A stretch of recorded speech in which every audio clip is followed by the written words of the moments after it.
Today is February the 18th, 2016. We are at the home of Eumera Taylor, approximately 15 miles south of Live Oak on State Road 51. I am Janet Airth from the Suwannee County Historical Commission.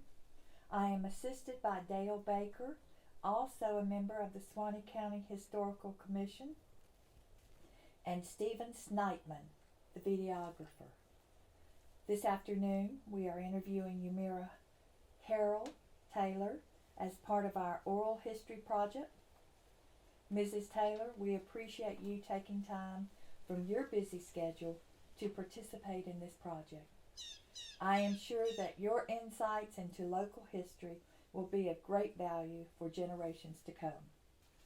Mrs. Taylor, could you give us your full name, please? Eumera Harrell Taylor. Okay. And your husband's name? Howard Taylor. And your age?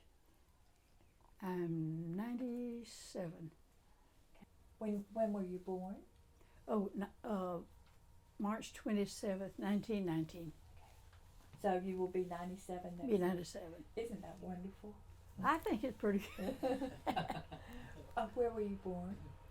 Here in Suwannee County. Please tell us about your family and your early childhood. Who were your parents? My father was Stephen Harrell. My mother was Alberta Weaver Harrell. Tell us a little bit about your father. Was he a part of local government? He was county commissioner here for quite a few years. I don't recall how many, but he was influential in politics in this area. And a little about your mother, please. Was she a stay-at-home mother? My mother was, you won't believe this, was a stenographer. She worked for an attorney, and that was very unusual for back in those days for women to go out of the household, and take a job like that. Do you have brothers and sisters? I had 5 brothers. They're all deceased. What are some of your earliest memories? Perhaps the types of games you played as a child and as a teenager, perhaps different from the games they play on computers now. Well, mainly we just wanted to have a little time to play the games that we knew how to play. Such as? We had what we call a hoop, H-O-O-P, and a guide, and we would play hopscotch, and our parents kept us pretty busy though. Did you ever ride a dog fennel as a horse? No. When I was a child, I did. What did the boys do? They had their chores to do. They had the milking of the cows and the feeding of the animals, and while my father was gone, and took care, of everything, the livestock and everything on the farm. What did the boys play when they played games? They played ball. They would make a baseball out of twine, and they would play with the ball, play baseball. Wow. You mentioned earlier that your father was a seasonal worker in South Florida. Could you tell us a little about that? In the sugarcane fields? No, it was mainly in the cucumber and beans and eggplants. Okay. And so he would be down South Florida, Pompano Beach, Belglade, in that area, and he would come home about every 3 weeks, and he would bring us all those fresh vegetables, and they were so good. And you said the Miami hurricane in 1928 put an end to that. He put it, yeah, that it was really, really a bad bad hurricane. And It was worse, much worse down South Florida than it was here. and in Live Oak, he grew. What was his main crop that he grew here? We grew cotton, mostly cotton. Mm-hmm. And then after cotton came tobacco. Is that correct? I know when I was a child, the major crop was tobacco. Yeah, tobacco. Back as when I grew up, it was mostly cotton. Cotton. Really. Do you have any stories about your grandparents? And could you give us their names? My grandmother on my mother's side was a Tolles from the Taylor County area. Could you spell that, please? Towles. Like the silver. Yeah. Tolles, Towles. Okay. And did you want to tell us a little about your husband's grandfather and New Harmony Church? Gosh, I'm not sure what year that was. Now, this said it originated in 1872. It was organized. And in 1874, the church was built. First Yeah. church, is that right? Burned, yeah. Okay. And then the my husband's grandfather gave the land for this church, and it was moved, from the site where it burned, and they called it New Harmony. The ministers would come and they were on a circuit, and they would come and spend the weekend once a month. They would stay Saturday night and Sunday at my husband's parents', and they were welcome. And back then people didn't have much money, so they would plant maybe 10 acres of say corn, and then they would plant another acre over here, and they'd say that's a preacher's corn. I thought that was funny. I think that's interesting, and that was very common. Yeah. Common then. Yeah, just didn't have any money. Okay. I'd like for you to tell us a little bit how life has changed over the years. For instance, in just household things like laundry. What is your earliest memory of how people did the laundry, and what did they use for the soap? My mother made her own soap, and she would make the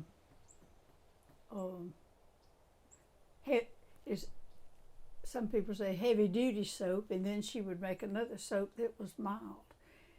And she would use the heavy duty soap for the heavy clothes, and then for the lightweight clothes and the little bit nicer clothes, she would use the mild. Yeah. What did she wash her clothes in?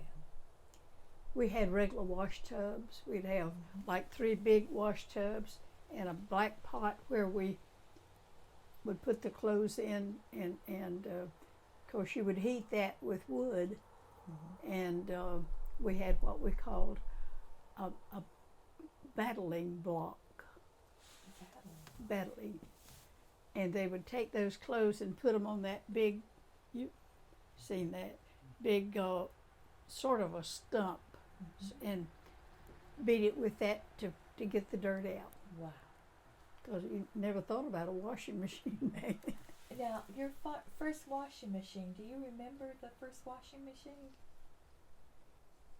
The first one I had. Or the first one as a child? Maybe? Yeah, they had a roller about like this, and you would push the clothes through that roller and hand turn the roller to get the water out of the clothes. Okay, tell us a little about how you cooked meals, how that was different when you were very young, and then in your later life, how that changed.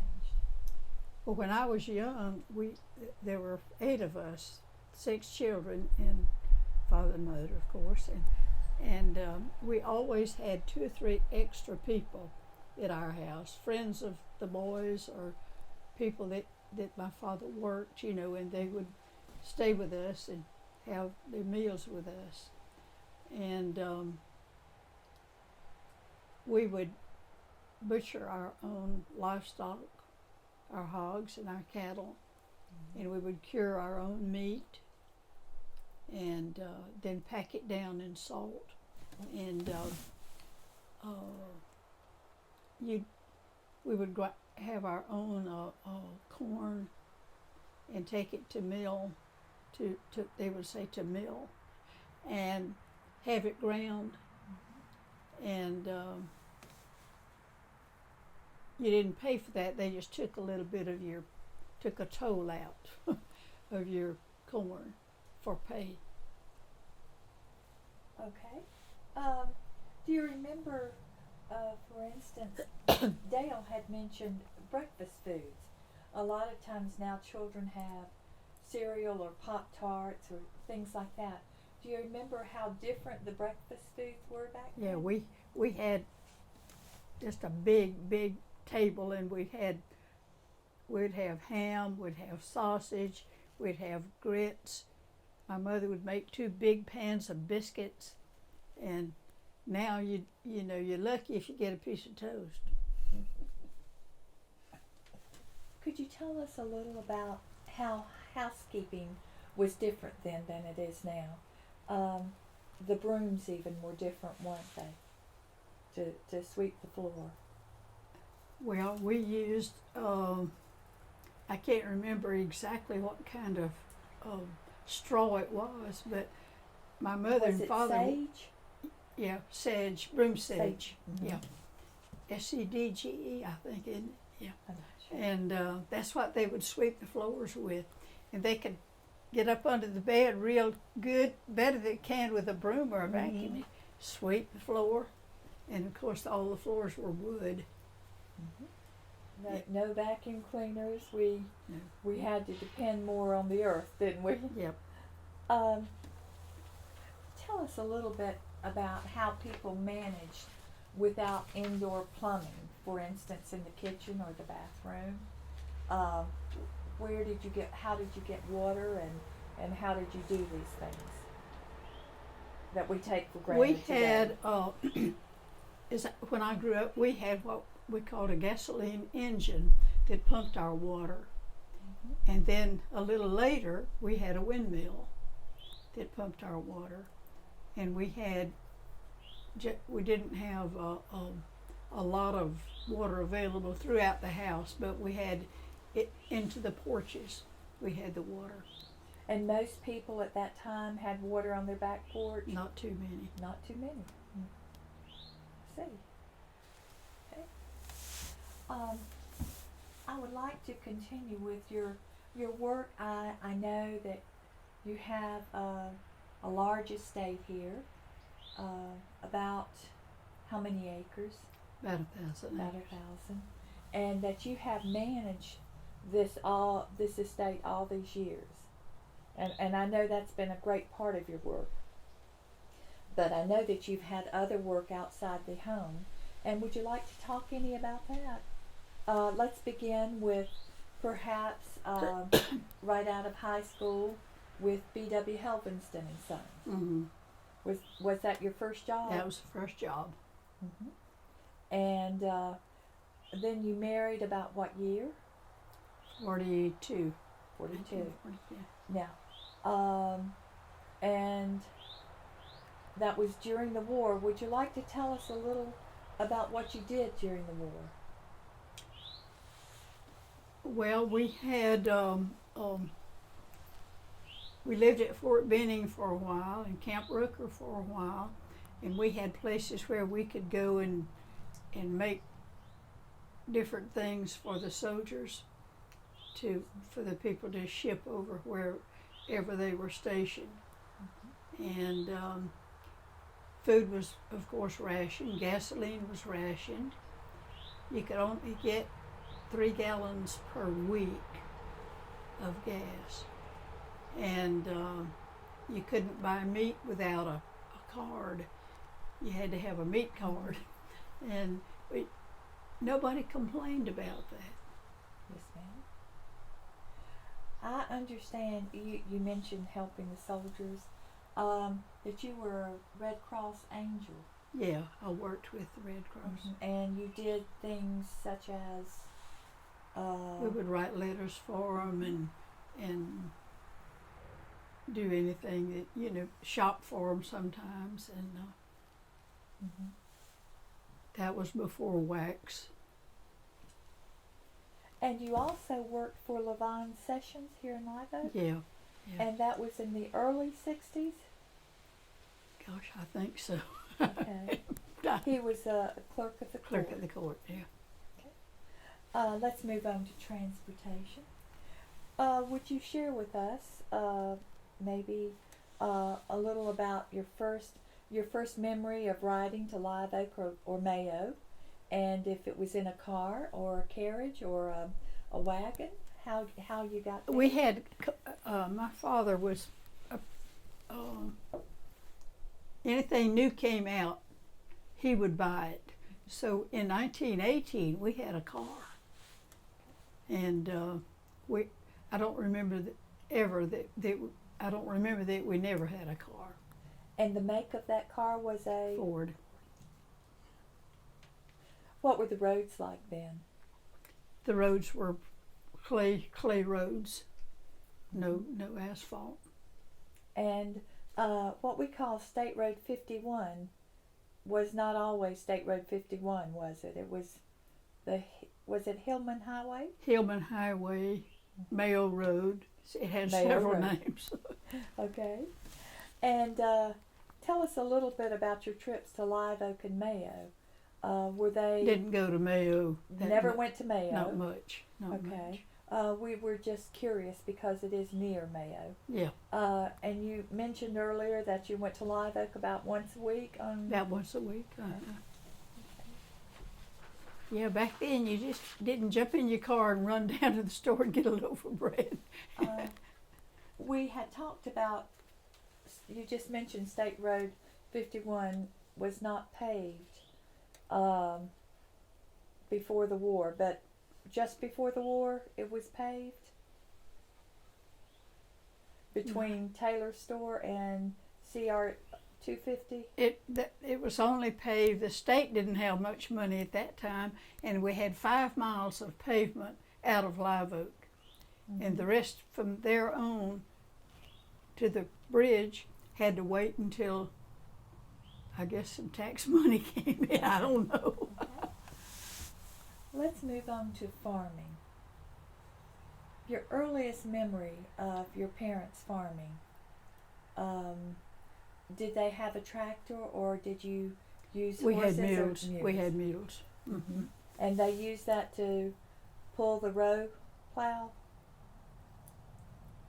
To what? Pull the plow? Yeah. The row, yeah. I think it's called a row plow, but most people just say plow. Yeah. Oh, okay. Okay. And you know when you bought a plow? I mean a tractor, excuse me. No, I don't, Janet. I don't remember. Do you know? As soon as they came out, I guess. Okay, what make your first tractor was? I'm not sure about that. If you said Massey Ferguson, that would make me very happy. Do you remember? Say Massey Ferguson. Okay. And you mentioned earlier a number of crops. Major crop was cotton. Cotton. Mm-hmm. Okay. And you also mentioned growing vegetable gardens and corn. Yes, we made our own syrup, grew our own cane, made our own syrup, butchered our own cattle and hogs. And of course we had chickens and turkeys, and so we had plenty of eggs. We didn't have to buy much. And I remember when I was young that you grew gladiolas a few years. Yeah. And near Charles Springs. Yeah. Could you, that was an unusual crop for this area. Could you tell us about that? We grew about 15 acres of gladiolas, and we had 8 different colors. And We had, gosh, you want to know kind of how we cultivated the gladiolas? It is my understanding that you grew them just for the bulbs. For the bulbs, yeah. And if I also remember that your daughter Janine had a little stand and she sold the flowers. I don't remember that, maybe so. But I could be wrong. We donated flowers to churches Mm-hmm. and for weddings. Very We didn't nice. charge people, you know, that. But what possessed you to grow gladiolas? Well, You love flowers? we like flowers, but I had a distant cousin who was in the flower business down around Leesburg. Yes. Had Leesburg Bulb and Flower Company, and they had a place out on the Lake City Road, and it was maintained and run by my uncle, And his name was Weaver, Pasco Weaver. Pasco Weaver. Mm-hmm. Shall we move on to the school? You said you went to school at New Harmony? Yeah, through the 8th grade. Mm-hmm. And And about how far is it? it's 2 miles and 8/10 that I walked Each way? each way. Okay. And tell us a little bit about the schoolroom. About the rooms, Yes, ma'am. well, we had a long bench, about 3 times this long, and of course you didn't have very many.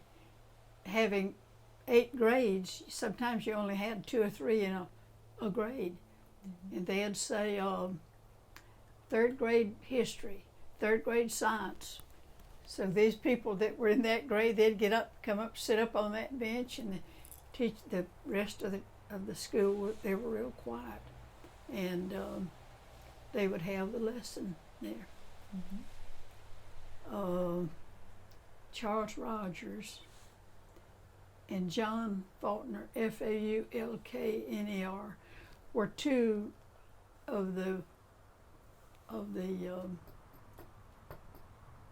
school teachers that I remembered from New Harmony. Do you know about when New Harmony stopped being a school, when that time ended? I don't remember about the time. I remember when it happened, but I don't remember the time. To begin with, they would shuffle the high school students into Live Oak, Mm-hmm. but the lower grades went to the country school, and then I guess you'd call it consolidation came about, why they bused everybody to Live Oak, and the little schools were closed. And where did you go to high school? Live Oak. Let's- Graduated in 1938. Long time ago. Let's talk a little bit about your dating and social activities. When you were younger, how did people get together? What kind of activities did they have? About once a week or every 2 weeks, they would have. You weren't necessarily invited, Janice, to a party, but if you heard of a party, you went, and you were welcome. Isn't that odd? And so they played games and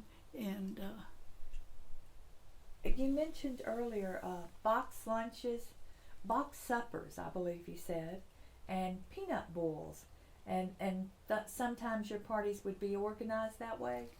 yeah, they when they would have these gatherings, maybe 2 or 3 of the younger ladies would fix a box with all the good food in it, fried chicken and cookies and all that, and then they would take bids on those boxes, and usually the girl's boyfriend, the one she liked the best, would buy that box. And so they'd go out here and open up that box and eat that good food. I wish they'd do something like that now. Could you tell us how you and Mr. Taylor met? Well, we rode the bus together, and we just sort of sat side by side, and that's kind of how it developed. And Let's move on to your service clubs. I know you're a long-standing member of the Women's Club of Live Oak, and about how many years have you been a member of that club? golly, I don't remember. Just say a long Maybe. time. Okay, we'll just say a long time. Just say a long But- time. but, Many years. She is Mrs. Taylor is the pillar of the Women's Club. Well, they put me in charge of having the trash and treasure sale where I make money for the club. And you've done that for many, many, I many have, years. yeah. Okay. I tried to get somebody else to do it. They said, well, you know how. I said, well, you can learn. Let's talk a little bit about the Great Depression and how it affected you, your family, and this community. We talked a little earlier, but how, not about it so much, but how it affected you personally.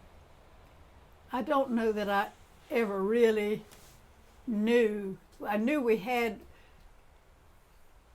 I knew there was a depression, and I knew that some things were not rationed, but they weren't available. But I don't remember that much about anything that we didn't have that we needed, back then. One luxury that I've heard a lot of ladies mention is the stocking, made from silk. They were made from silk, and the silk was used for parachutes, I believe Yeah. you told me. Yeah, And so you did not have the stockings. couldn't have the silk stockings. Had to have cotton. Let's move on to World War II. Now, during World War II, I know that you were a Red Cross angel. I understand you had members of your family in the Mhm. war. Yeah, I had 3 brothers and my husband all in the war at the same time. My oldest brother was a prisoner of war, German prisoner. And Oh. he was, his name? Excuse me, His name? William H. Harrell. And he flew a bomber? Hmm. Okay. All right. The bomber was hit by flak, and he was captured and taken to the prison. Do you remember that any other way how that the war affected your family? I'm having a difficult time because my father was wounded Yeah, in the war in Yeah. the Philippines, Yeah. and excuse me. that's all right. Okay, let's move on to Ruby McCullum. What do you remember about that time in Suwannee County? I don't remember an awful lot about it, but it was on Sunday when I was at my father's, which his house was right across from the post office. Mm-hmm. And someone called my father and said that Dr. Adams had been shot. Could you share with us a little bit about Dr. Adams and what people thought of him? They liked him. Of course, I had the store at that time, and they would come by and deliver babies in this area. And if they could pay, all right, and if they couldn't pay, it was all right. Mm-hmm. He was a very generous fellow. Let's move back just for a minute. When we were talking about your jobs outside of the home, Taylor's store was one of those jobs, wasn't it? You owned and operated We Taylor's? owned it, yeah, we had a house right by the store. Okay. And, but we didn't open on Sunday and we didn't sell beer. So we didn't make much money. And do you recall what was located there before Taylor's store? I don't think there was anything there.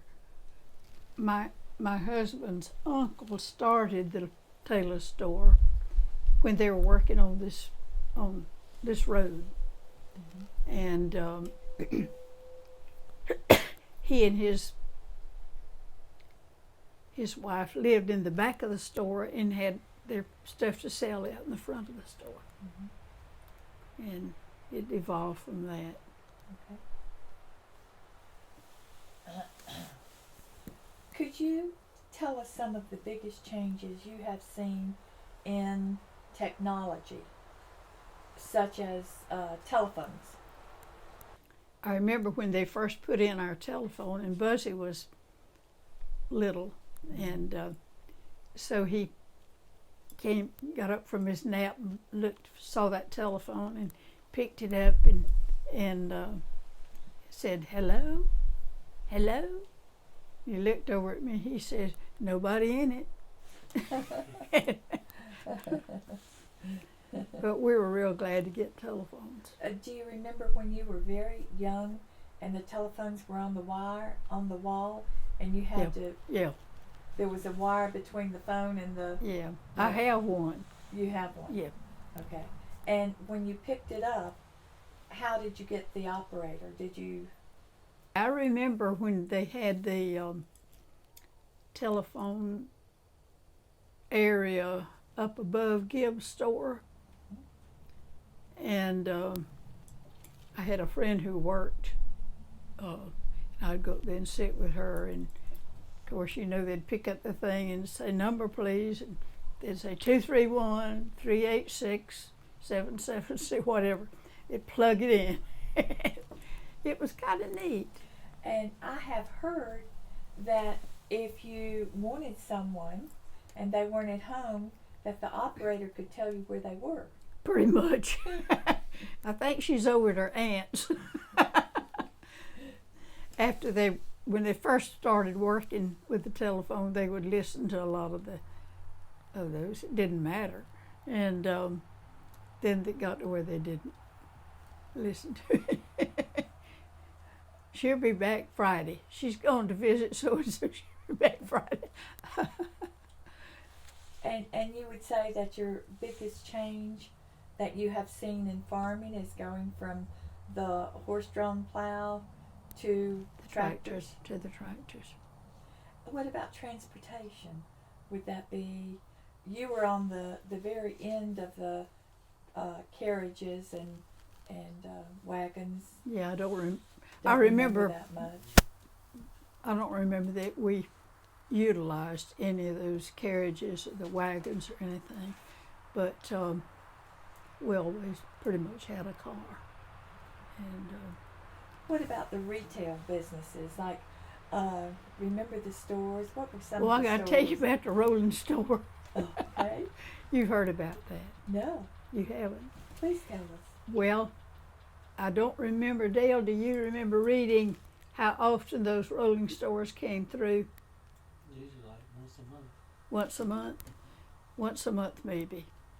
And they would have a big storage room in the back of the truck. And they had most anything you had to have, didn't they, Dale? And they would take, they had a place on the back where they would take turkeys or chickens. If somebody wanted something out of the rolling store, they would take a chicken in the place of it. That was neat, I thought. So it was a barter system. Yeah. Worked out good. What about in Suwannee County? What are the major changes you've seen in Suwannee County?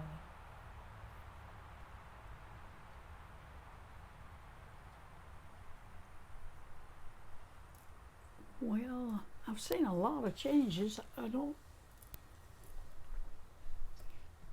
Probably roads have been better, and electricity. electricity, and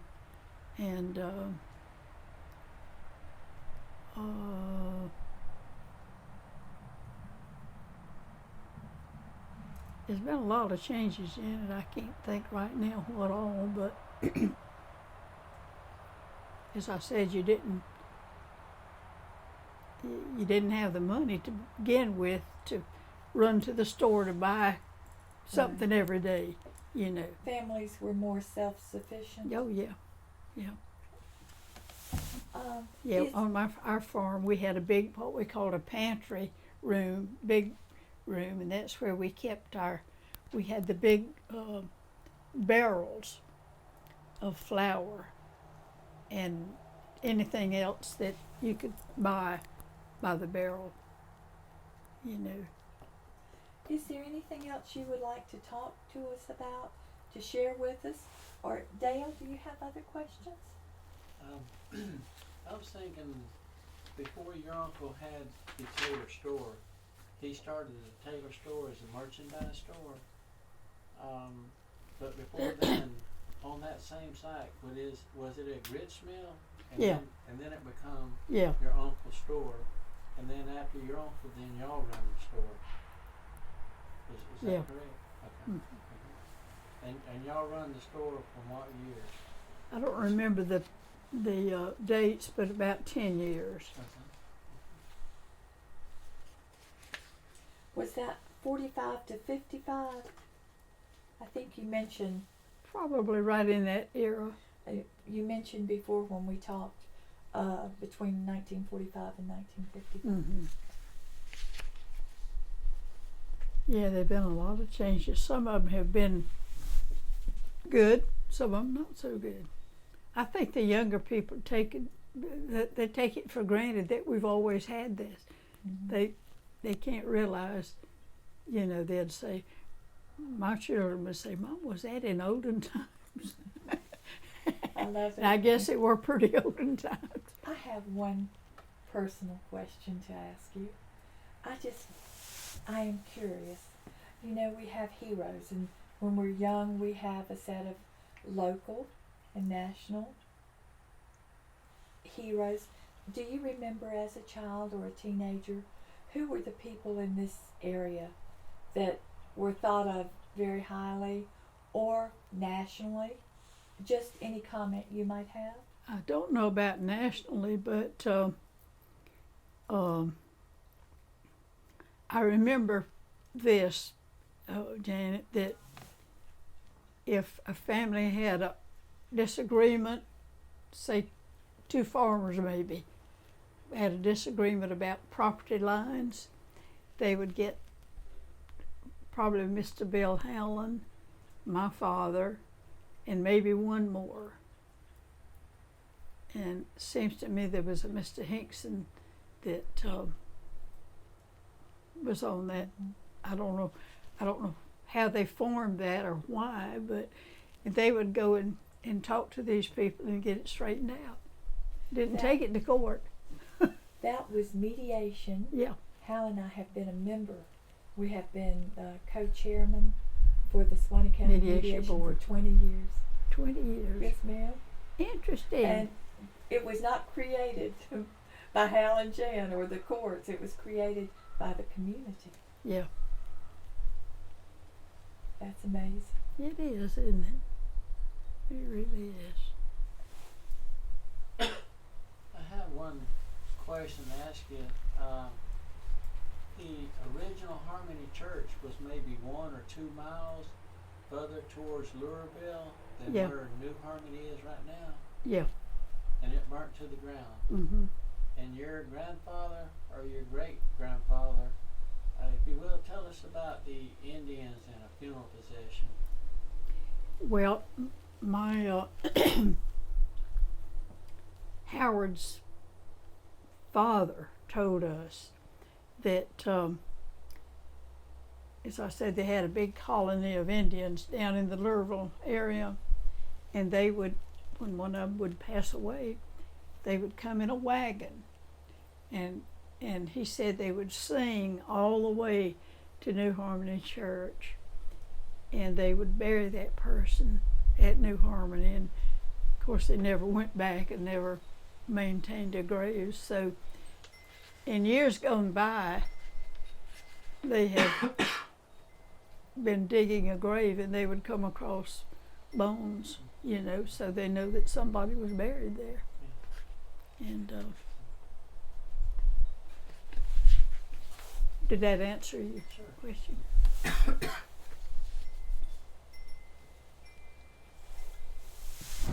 Mrs. Taylor, thank you very much for sharing with us the story of your life.